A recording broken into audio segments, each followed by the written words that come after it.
All right. So I want to thank everybody for coming today. My name is Rose Melisani. I'm the extension agent up in Cascade County, which is based out of Great Falls, Montana.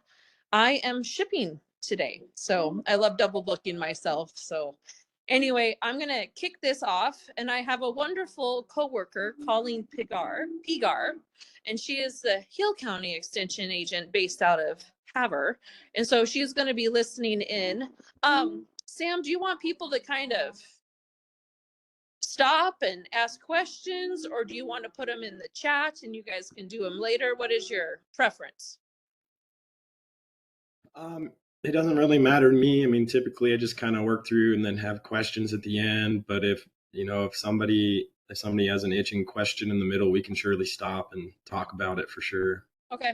How about we put the questions in the chat?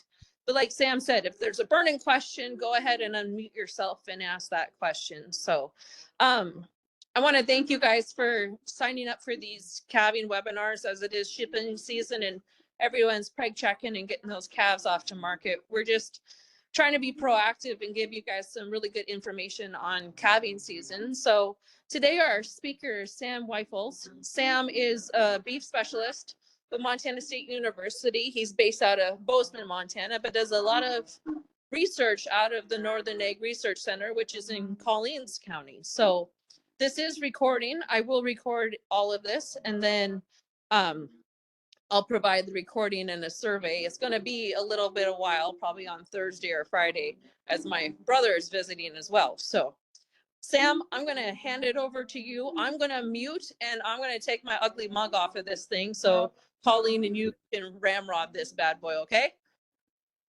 Sounds great. All right. Thank you, guys.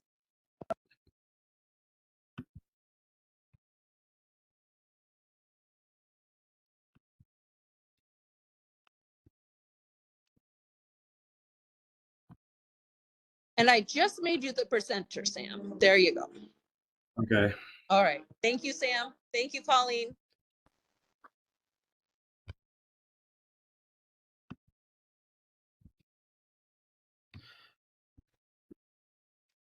Everybody see that all right?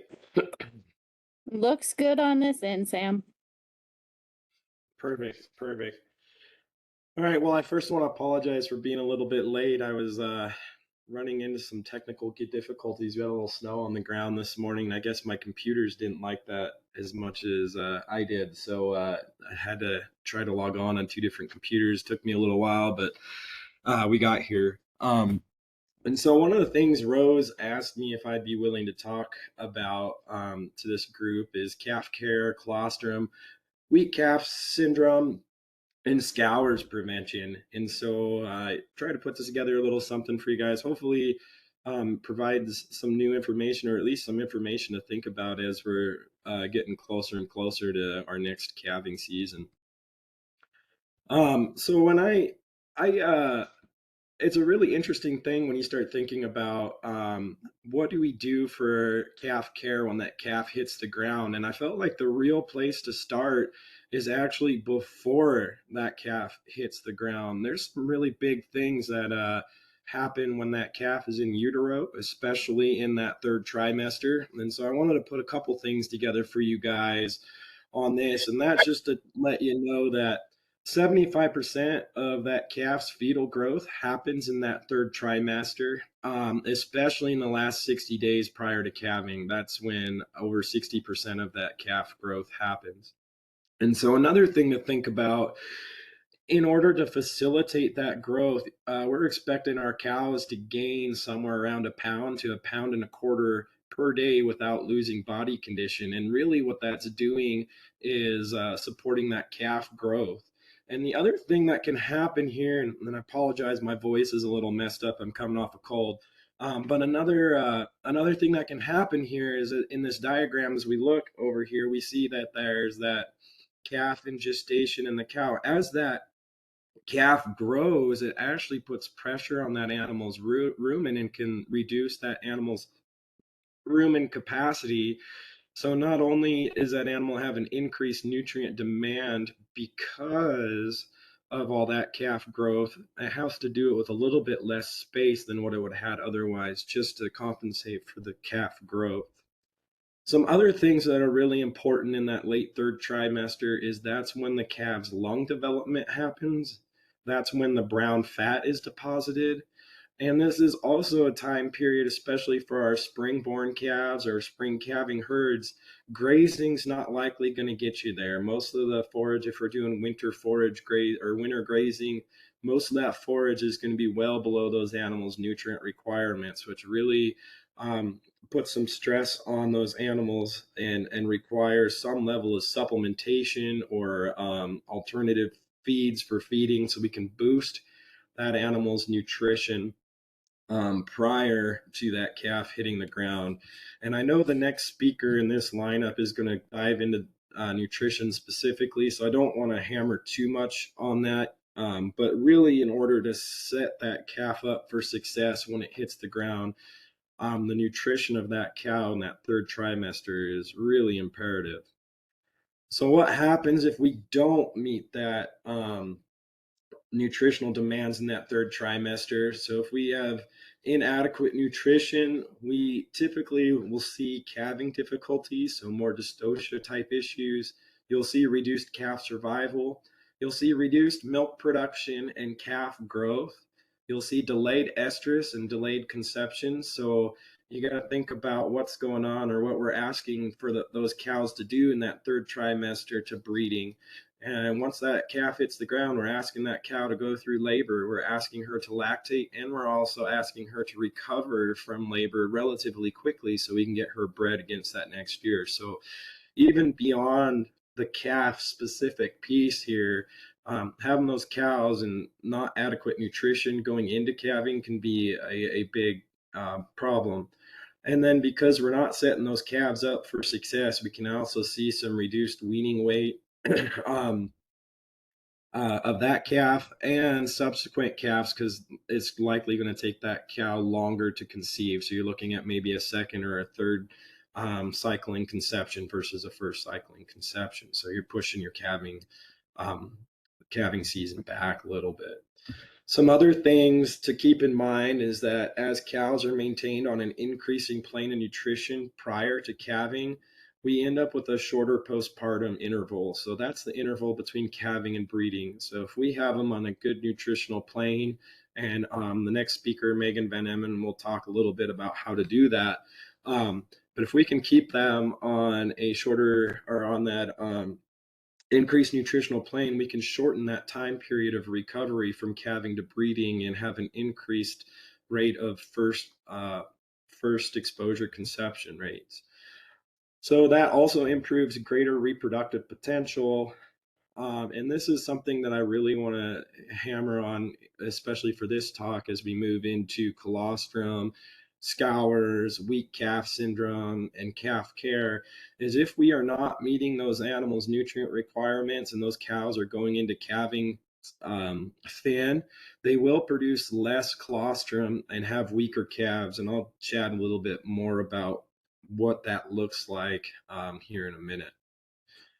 You can also see further declines in reproduction that occurs when lactating cows are in negative energy balance. So this actually is if the cow hits the ground or the calf hits the ground, that cow is lactating, and then we stop feeding her what she needs, you can have some impacts on your later reproduction.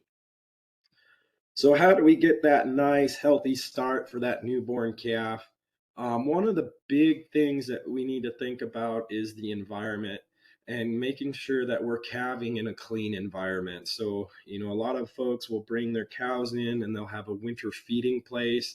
And it's not really recommended that we calve in a place that we've winter fed for a long time, or at least for a while, because it turns out that cows come in contact with certain pathogens or bacteria, and they shed those even at low rates, relatively consistently, even though it might not be at an exposure rate that impacts your cow herd, it's still there. And when we drop this newborn calf on the ground, believe it or not, that calf is not born with immunity to anything. It has to receive its mother's colostrum for that passive immune transfer. And so if we calve on ground that the cows have been on for a while, we're also calving on ground that can expose those calves to potential pathogens.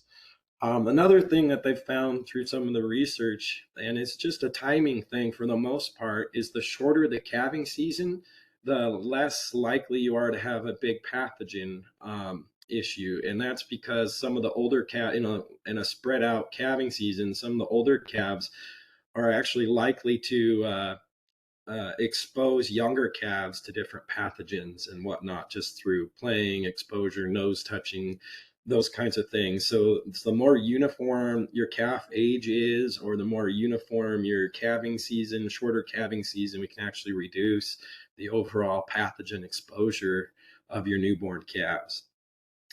And then this last one, I kind of mentioned it a little bit in that previous bullet point, but managing colostrum intake within the first few hours is imperative. So we want to make sure that these calves hit the ground, that they're, they got some vigor to them, mama's licking them up, and that they get up and nurse. And this is really important because calves are born, I can't remember the exact term, but they're able to pass the immunoglobulins from the colostrum directly through the gut and into the blood system, and that's how they receive some of their immunity. This isn't something that perpetuates very long. Once this animal consumes feed of any sort, whether it's the colostrum or something else, that gut starts to close off. And so you only have a very finite time to get that colostrum from that mother into that calf to where it actually provides a benefit for that calf's immunity. And so if you look in the literature, you see a couple different numbers, but you really, I feel it's a general consensus that you really want that calf up and nursing within 4 hours, that within 12 hours, their gut starts closing off and doesn't allow that transfer as well. And definitely by 24 hours, your colostrum actually has very little impact on that animal's immunity. So we really need those calves up. We need them nursing as soon as possible. And we need those cows to have good colostrum. And that's why the pre-calving nutrition is so important, is we got to have those cows with good colostrum. And we need those calves to consume quite a bit of that colostrum within the first 4 to 12 hours of life. So it's some importance of colostrum. It's critical that the calf nurses within that first 2 to 4 hours. We want to consume somewhere between 1 and 2 quarts of colostrum, so they need to nurse pretty good. This enhances the immunity derived from the mother. Colostrum has 6 to 12 hour half-life. So colostrum's not sitting in that udder of that cow for very long. We need to get that calf up.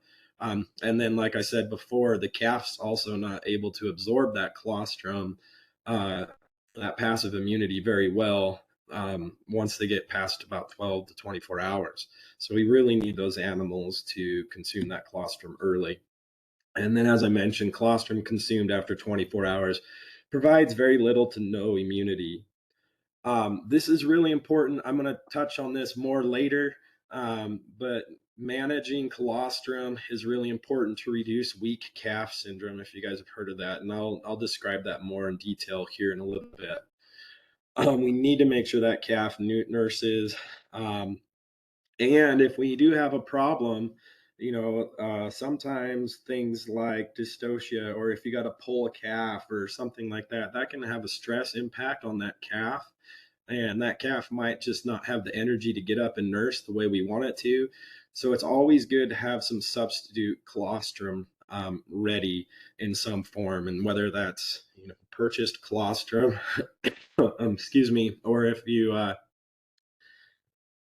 don't personally like trying to milk range cows, but if you do have a cow that lost her calf and you were able to get colostrum from her and froze that, those are all things that you can possibly do. One of the recommendations is if you do have frozen colostrum that you've collected, When you go to thaw that out, you got to be careful. You can't stick that in boiling water to just thaw it out quickly, because boiling actually will denature the proteins in that colostrum and render them essentially useless. So you gotta, if you do go to thaw that out, you want to make sure that you do that gradually and not rapidly through something very hot.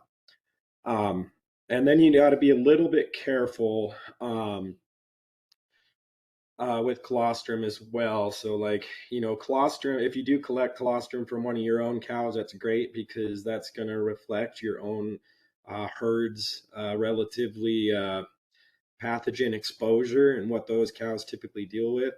You got to be a little bit careful. Like if your neighbor or another ranch down the road has something, or has some colostrum available from one of their cows, you just got to be a little careful that you're not also um, introducing some kind of pathogen that maybe they have exposure to, but your cows don't. And so the immunity is not necessarily there. So you just got to be a little bit careful there. So if you are going to collect colostrum from a cow, it's usually best if it's done from your own herd. Otherwise, some of your generic products, things like that, are will work as well.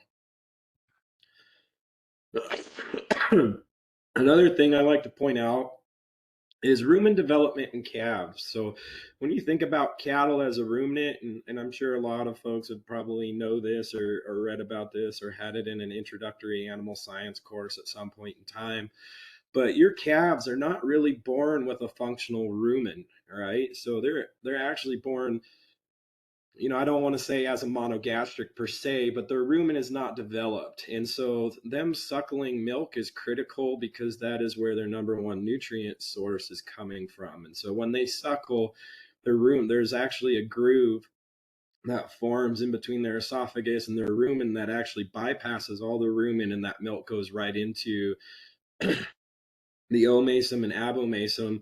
So they essentially are functioning semi as a monogastric. It's not until those animals consume some kind of solid feed that starts supporting that rumen development and growth.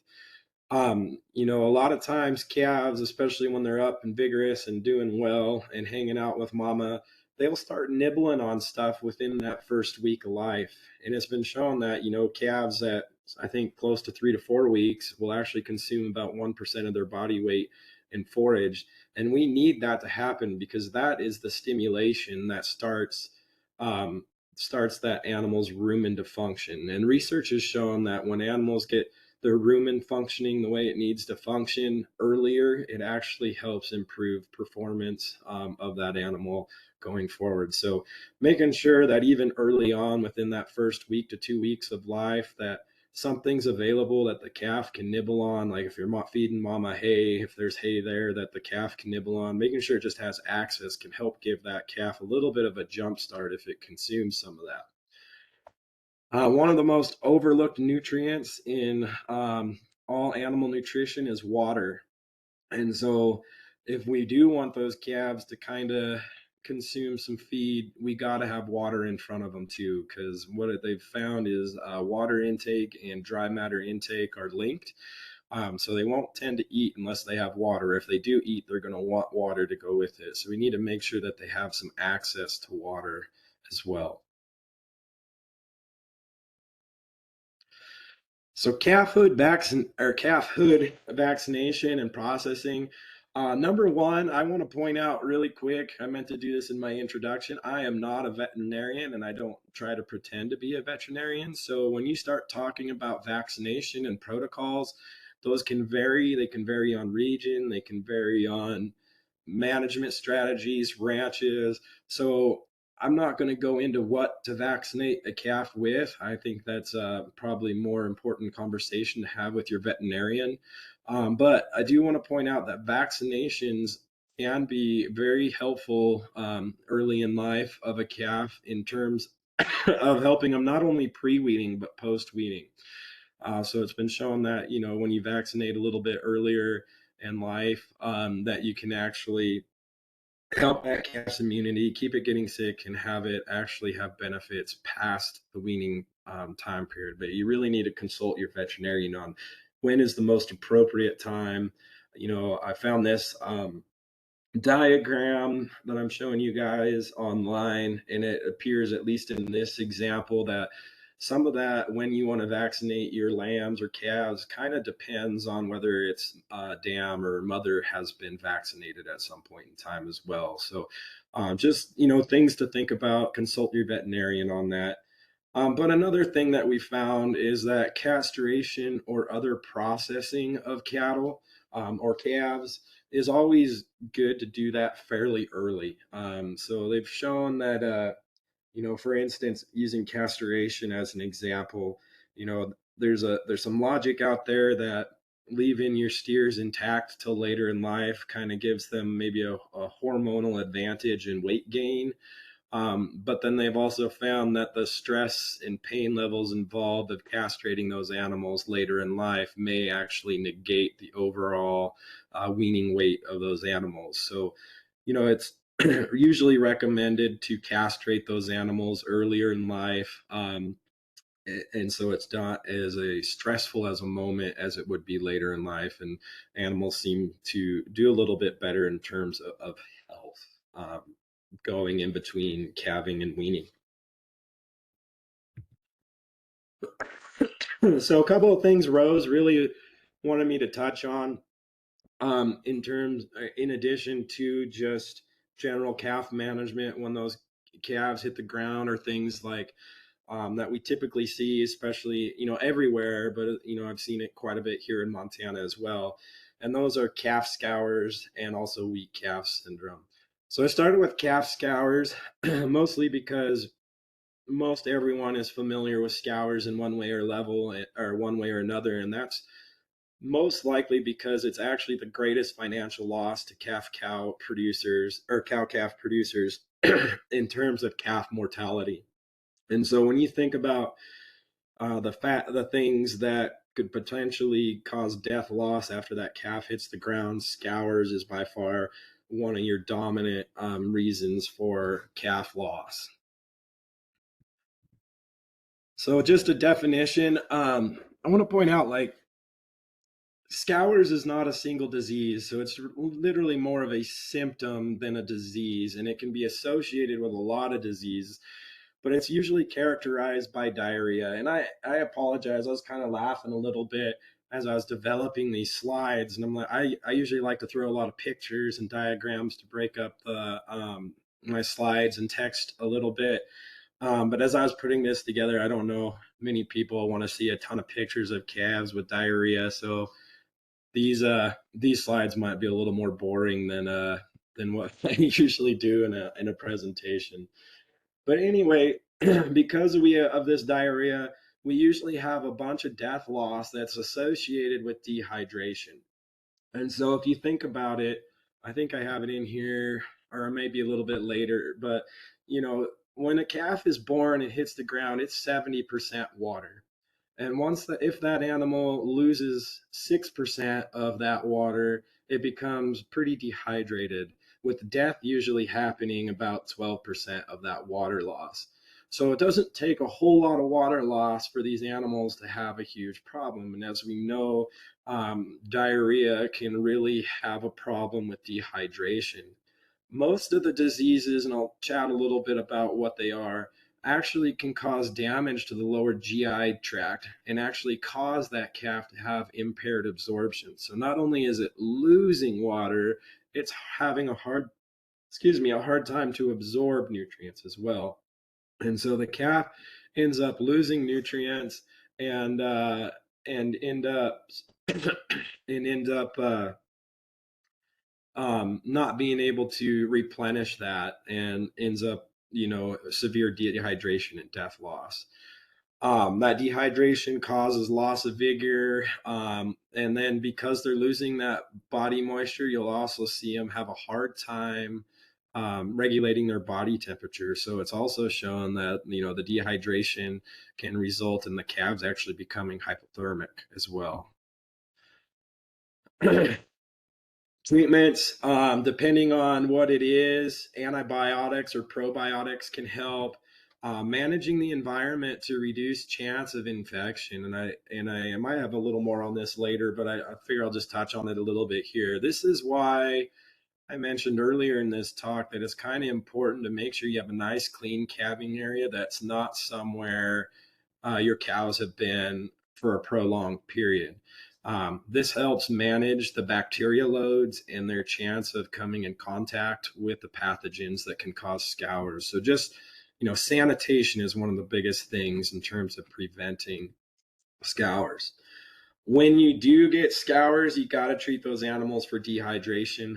That's going to be your number one thing. If you can't, I was reading an article earlier this week.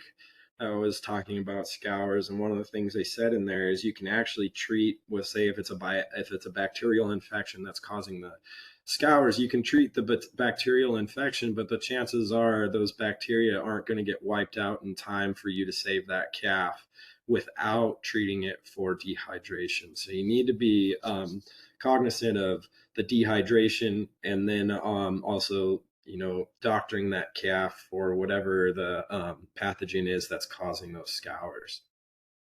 So your general causes are, we break those into two general categories. Some of them are non-infectious causes. So this is like environmental causes, or anything due to management that make an animal predisposed to scours. And that's predominantly getting back. This is why I started with pre-calving nutrition.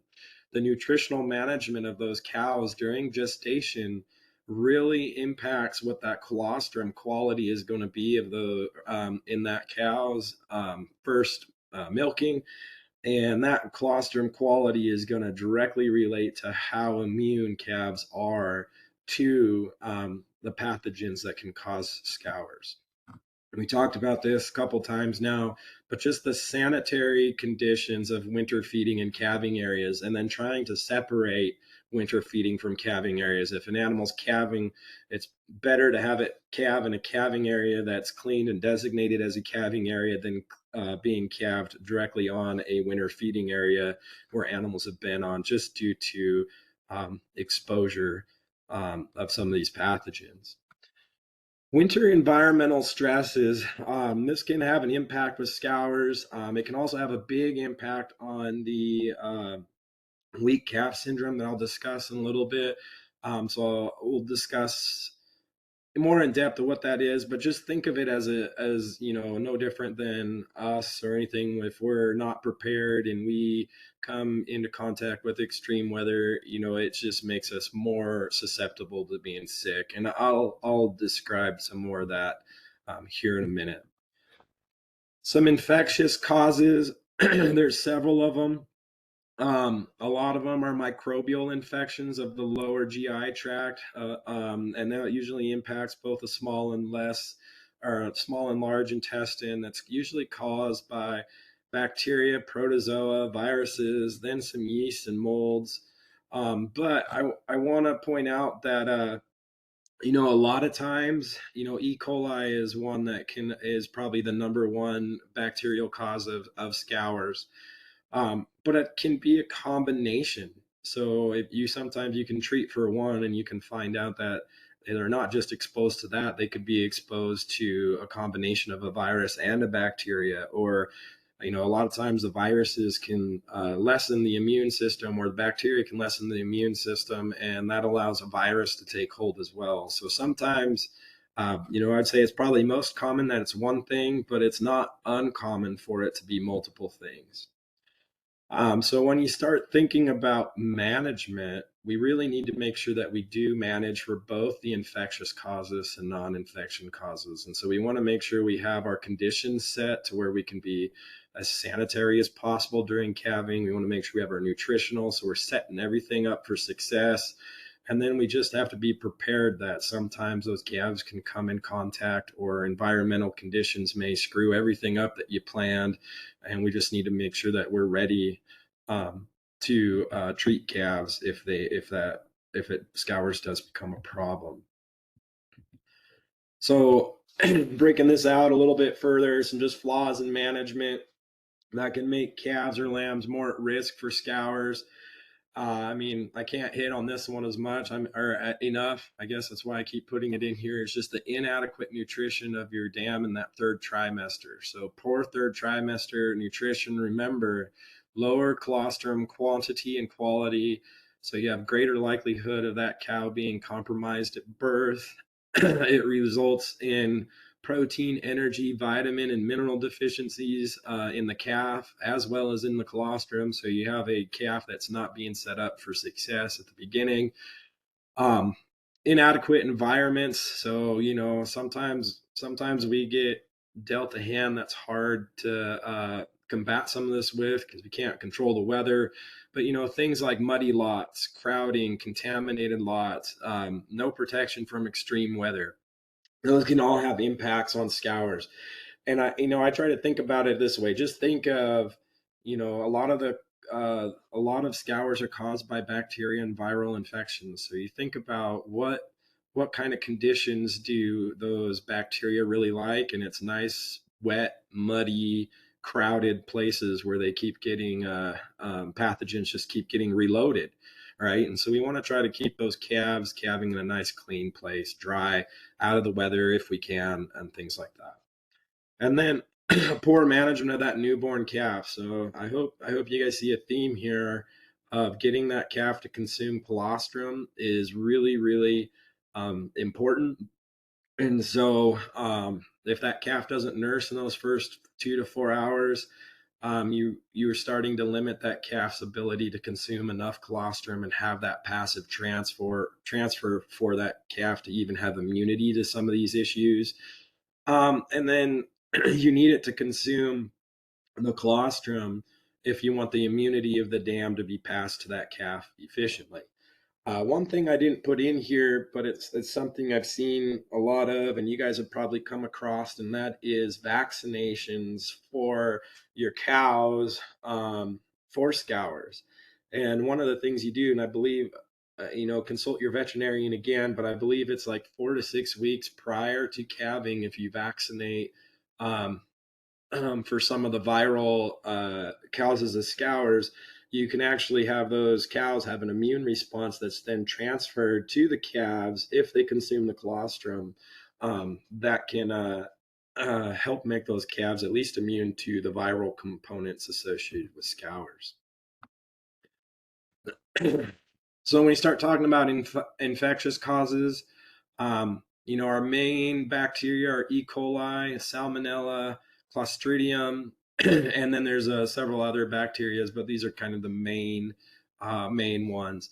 You can usually treat those with antibiotics and probiotics, but keep in mind that those calves, by the time you notice that they have a problem, they're probably becoming dehydrated. So not only do they need to probably be treated with an antibiotic, they probably also need to be treated with for dehydration as well. Our viral causes are rotavirus, coronavirus, BVD virus, and IBR viruses. You can also get the protozoan parasites, Cryptosporidium and Coccidia. Those can cause issues as well. Some yeasts and molds, I don't usually hear as much of those being a problem as some of these others, but just keep in mind that can be a problem. And then, as I mentioned before, a single infection, so like having E. coli go through your calf herd and cause scours, is probably more common, but that doesn't mean that there can't be mixed infections. That is not uncommon. So you could have both viral and bacterial or multiple bacterial issues. And so you just want to make sure that you're thinking about that when you start thinking about treatments of these animals. I threw this in here. More and more I read, the more and more I think it's partly harder to differentiate. But this kind of helps, I guess, determine when one issue might be more prevalent of a scour issue than others. So, like, E. coli can hit at day one of birth. We don't usually see rotavirus or coronavirus be a problem till day 4 or 5. And then salmonella and crypto is not usually till day 6. So that can kind of help. Maybe if you notice it, you can kind of maybe zero in on maybe what the problem is, but in reality, I think some of this is going to be really hard to pick up. And if it is a bacterial infection, most of your treatments are going to be relatively similar. So just things to think about.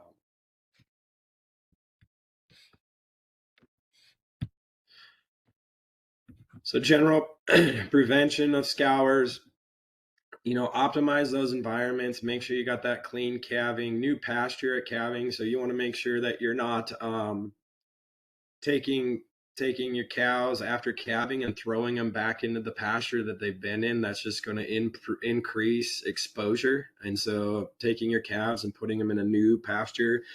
I also read some articles recently that suggest that if you have a longer calving season and you have the pins to do it, it might be good to even break this up by calf age. So you don't want to throw newborn calves in with 3 to 4 week old calves, because those 3 to 4 week old calves can inoculate the young calves that may or may not have that immunity yet. So if you have a longer calving window, you might want to try to separate your new calves from your older calves. And then once they get about 4 weeks of age, I think that they're okay to start commingling those. But you don't want to throw a newborn calf in with a calf that's been running around getting into things and passing on pathogens to a newborn calf that isn't ready to take those on yet.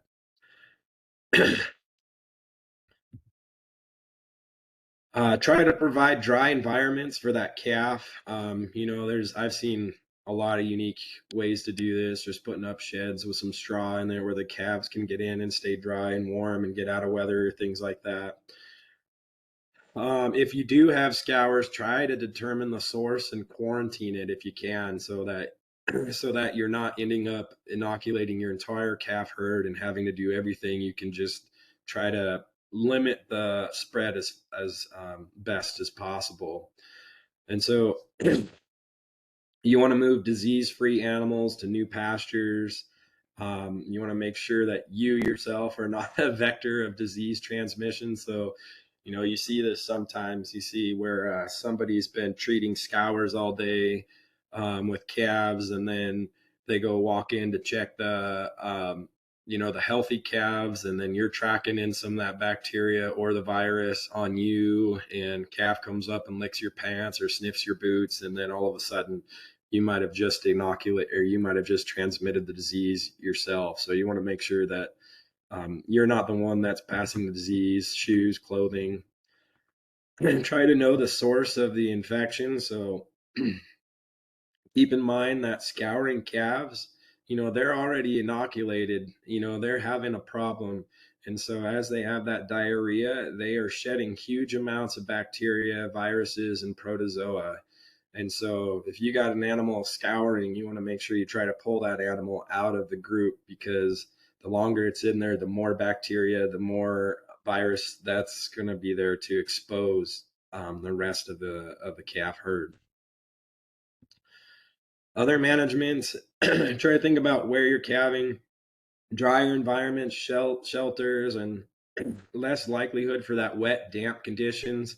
Just keep in mind, those bacteria just love wet, damp conditions. It allows them to persist longer. It allows them to spread, divide, become more of a problem. So those drier environments are more conducive to limiting scour outbreaks.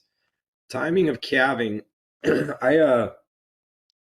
This is we got a quick example here at Montana State University, but just keep in mind, bacteria, viruses, protozoa are commonly found in soils. And so just as an example, here at Montana State University on campus, we used to calve our heifers there at the Bozeman Agricultural Research Teaching Farm, the BART farm, and they were just a traditional spring calving group. So we were calving in that, February, March timeframe.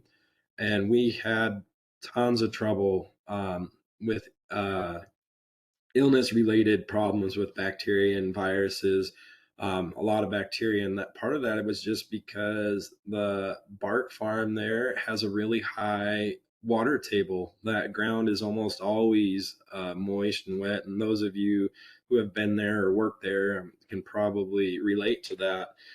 So one of the things that we did just as more of a collective group and for some other research and experiments is we actually altered the timing of calving for our whole herd to become more of a May calving herd. And now we are actually calving all of our animals out at the Red Bluff Research Center there in Norris in May on rangelands, which really has reduced our parasite loads, or maybe not parasites in terms of what we traditionally think of parasites, but it's really reduced our incidence of illness with scouring and things like that. And I don't mean to say that everybody should go to a May calving herd, because that has its own complications. I'm just trying to point out that changing up your management to where you're not exposing those animals to really wet, damp conditions can really improve the calf health in terms of coming in contact and contracting some of these issues.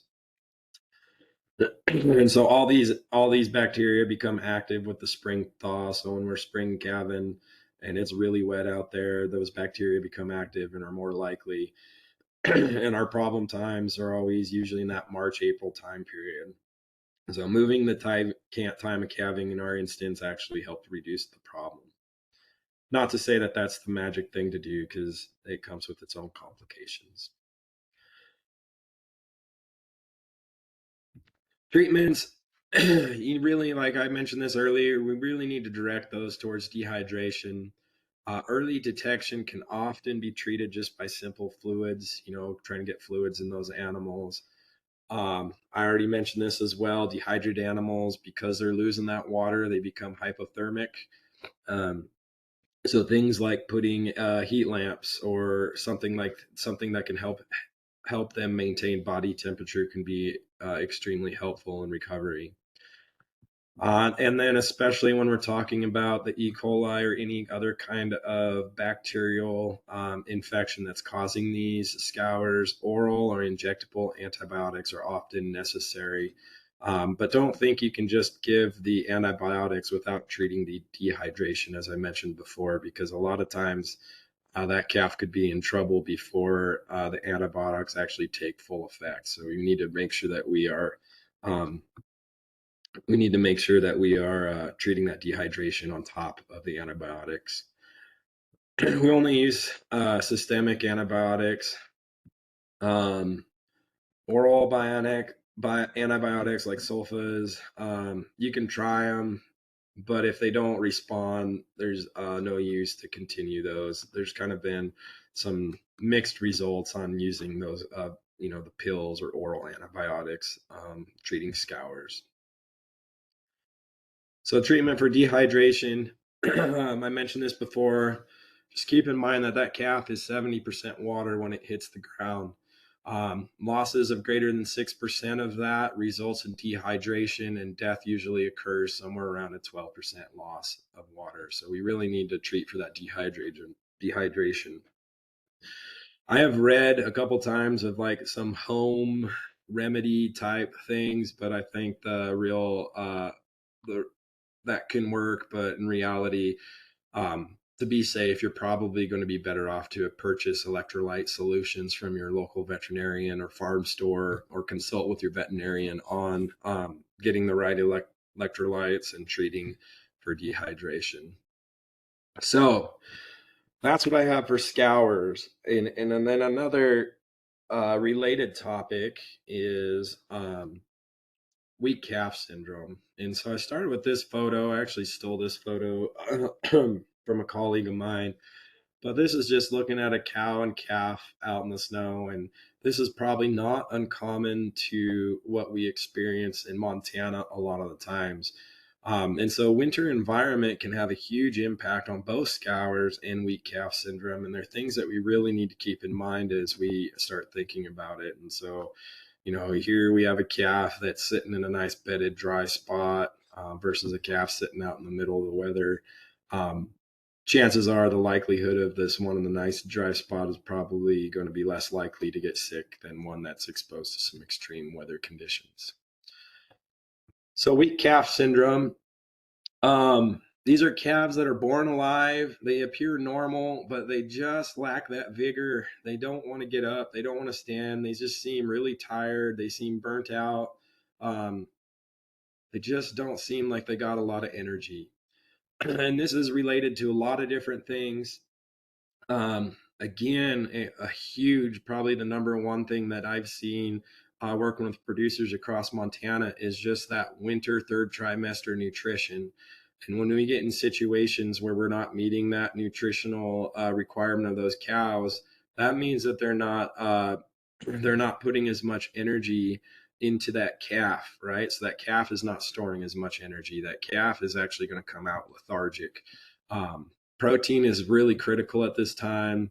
Mineral and vitamins are really important. So when you think about calves and where they get their mineral and vitamins, a lot of that happens in utero. So that cow is passing her nutrition off to those calves, and those calves are actually born with a pretty substantial mineral and vitamin load already when they hit the ground. And so we really got to make sure that we have proper nutrition to make sure that that cow's getting what she needs, so the calf's getting what it needs as well. Cold, wet, wind, all those things can increase those animals, the cows, nutrient requirements in that third trimester, especially in Montana, January and February's. We can have substantial increases in nutrient requirements. I'll give you some good examples of that here in a second.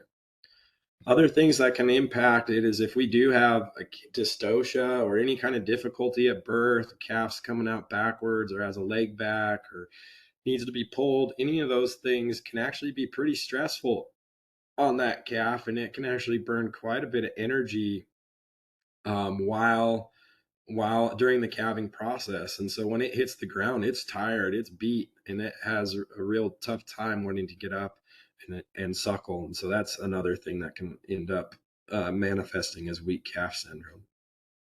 And then things like disease, so BVD, things like that can be transferred to the calf in utero, can also cause some issues with that animal coming out lethargic.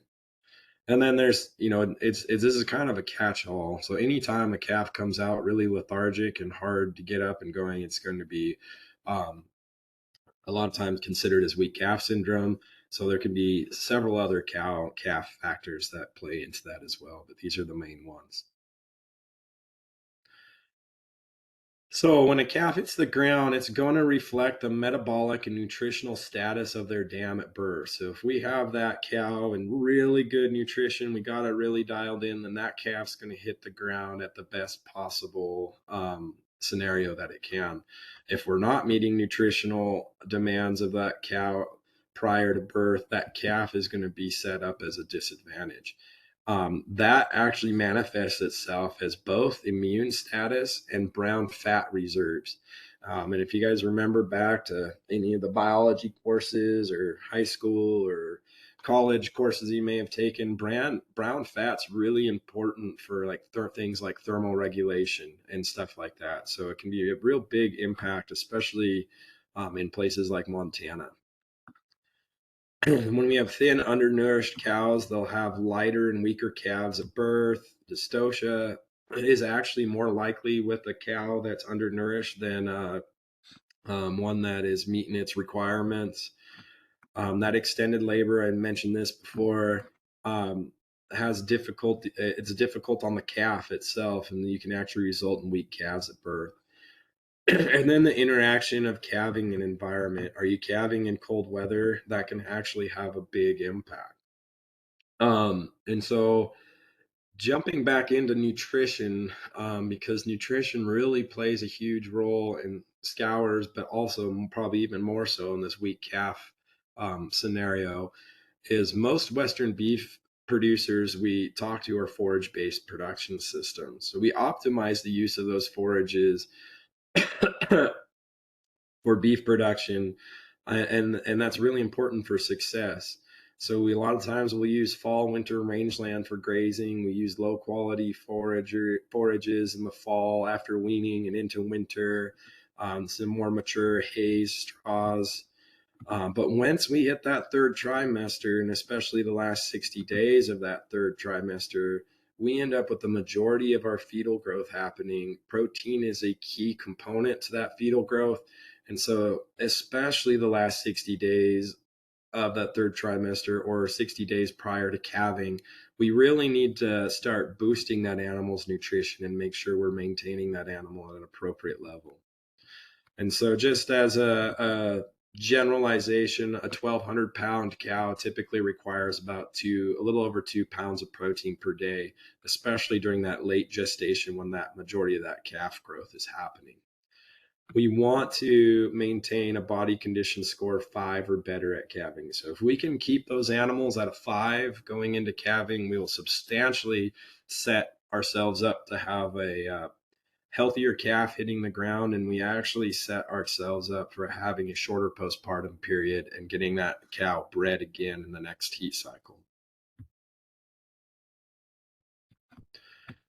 So influence of environment. So why is winter so dang important? Well, a lot of our cows are going to be bred to calve somewhere in that March, April timeframe. And so we look at that last 60 days of the third trimester that I've been hammering on is so important. We're talking about, into December, January, and February, and depending on whether you're that March calver or April calver, going into that March, February, January time period. From my experience living in Montana, that can be some of the worst winter months we have. And so just some thoughts to ponder is when we have a dry winter coat, you can look at the percentage increase per degree of coldness. So just a dry, and we say dry, I just mean like the actual cow is dry, not she's pregnant, but just dry in terms of her coat is dry. For every degree below 32 degrees, that animal is going to increase its energy requirements by 1%. Now, the reason I bring this up is because I've, as Rose and Colleen kind of mentioned, I've done a lot of work at the Northern Ag Research Center, and we were actually doing some winter grazing and feedlot trials through February a few years ago up there when Havre was listed as the worst winter in the United States. It was so bad that they had to hire some bulldozers and loaders to come in and clear out their calving pens, holding pens, because they had no place to put their animals. There was 4 to 5 foot snow drifts. It was -40, up to -60 with wind chill. And that's why I bring this up. Those have substantial impacts. So if you think every degree below 32, 1% increase, and then you think about an extended period of -40 degree temperature, that's a 72% increase in energy requirements for that animal. We can't keep up with that. I don't think there's any way I'm aware of to where you can adjust an animal's diet due to a winter storm that improves 72% energy intake without the potential of just tipping that cow over due to things like acidosis or other problems. So usually what we hope is that those are really short bursts where the cow can just we do our best, maybe give her a little extra feed or a little higher quality feed, but we hope it's a really short-term storm that comes through so that cow can rebound and collect itself, and it's not going to lose out. But in that winter, that worst winter in the U.S. there in Havre, that was prolonged cold. It was the worst winter I've ever seen, and I'll be darned if that spring our phones didn't ring off the hook for weak calf syndrome. So when you start thinking about it, there was no way to keep up with those animals' nutritional requirements. They weren't able to transfer as much energy to that calf stores as well as colostrum, and we ended up with a whole bunch of weak calves. So unseasonal weather can have dramatic effects on our beef cattle. climate stress is greatest in wet weather. I didn't talk about that, but if we look at a dry winter coat versus I guess it's not on here. So we'll just look at a wet coat versus a dry coat here, and keep in mind this one's a summer coat. It's actually a 2% increase. So if that animal's wet and cold, you're gonna have there's no there you know we thought it was bad trying to keep up with the energy requirements of these animals when they're dry. It's almost twice as bad if they get wet in the process, and it just with a wet coat, they don't have the insulation factors they need to hold heat. And so they just have a huge heat loss. And in order to maintain their thermal regulation, they just got to eat more.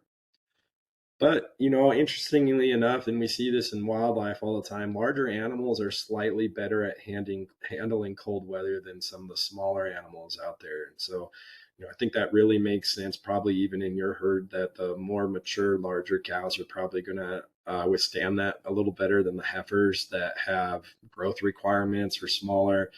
And when we think about the wildlife across the world, I've seen some white-tailed deer up in Canada that are just massive. Same species of deer I've seen down in central Florida, and they're about the size of a German Shepherd. So typically, as we get up into colder northerner climates, you see animals of the same species actually get bigger, and that's just a phenomenon that we see all the time. But larger animals are typically a little bit better at handling cold environments than smaller.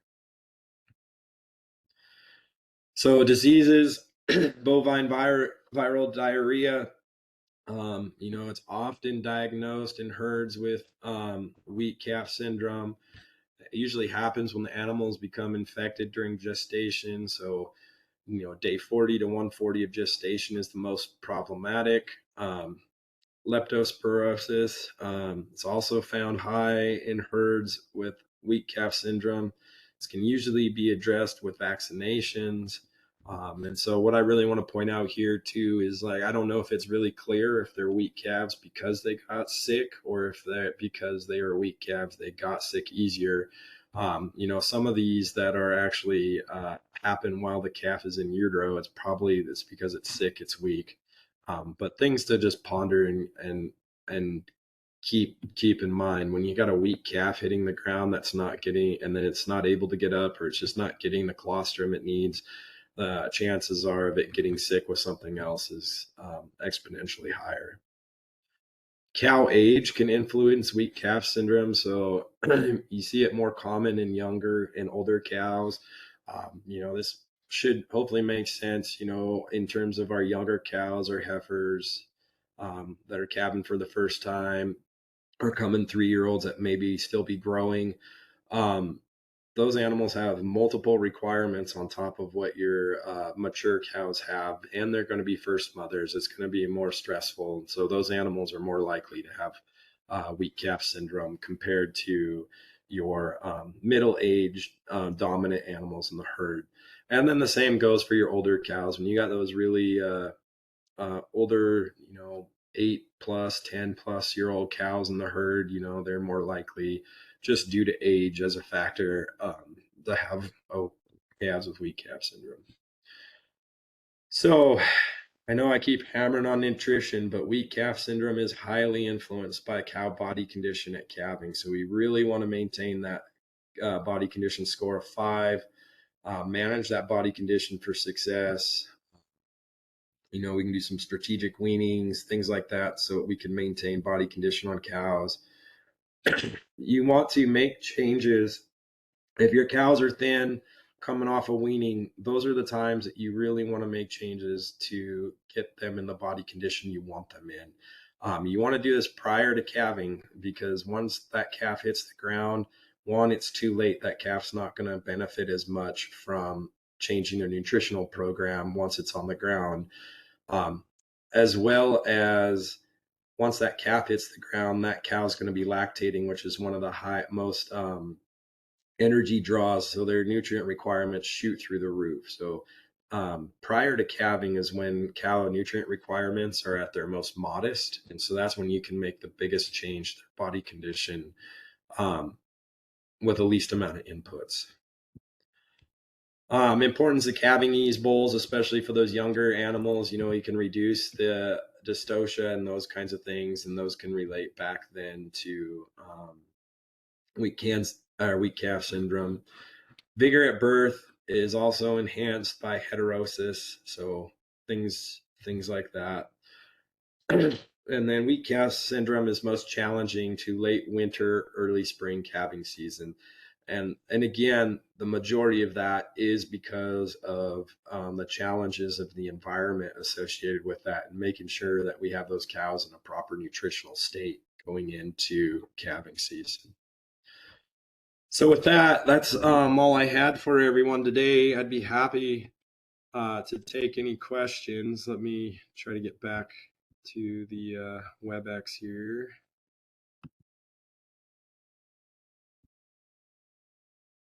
Thanks, Sam.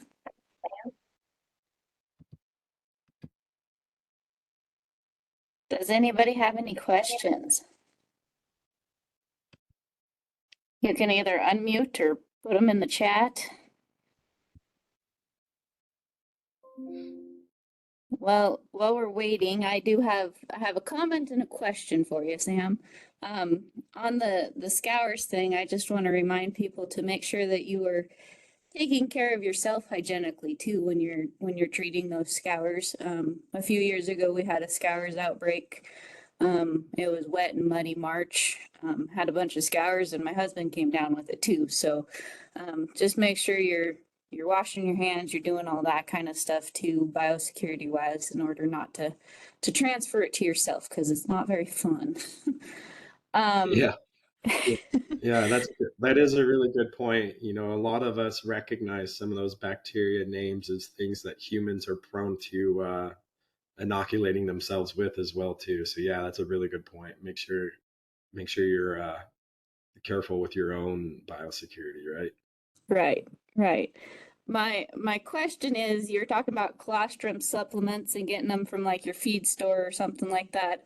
Is there a certain number of immunoglobulins that we need to be looking for when we go and buy one? Is one better than the other? That kind of thing.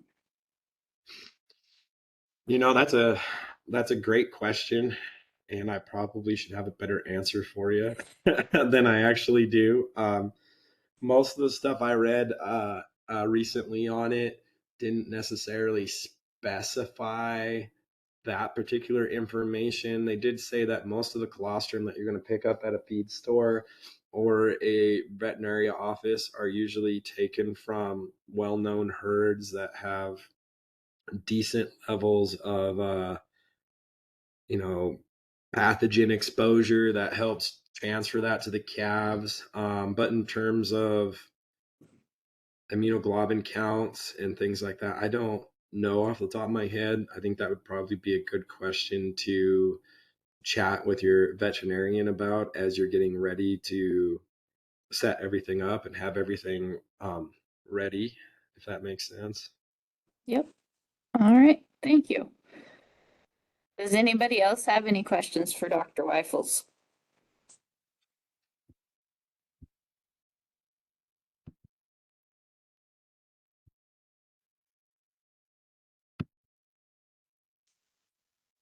All right.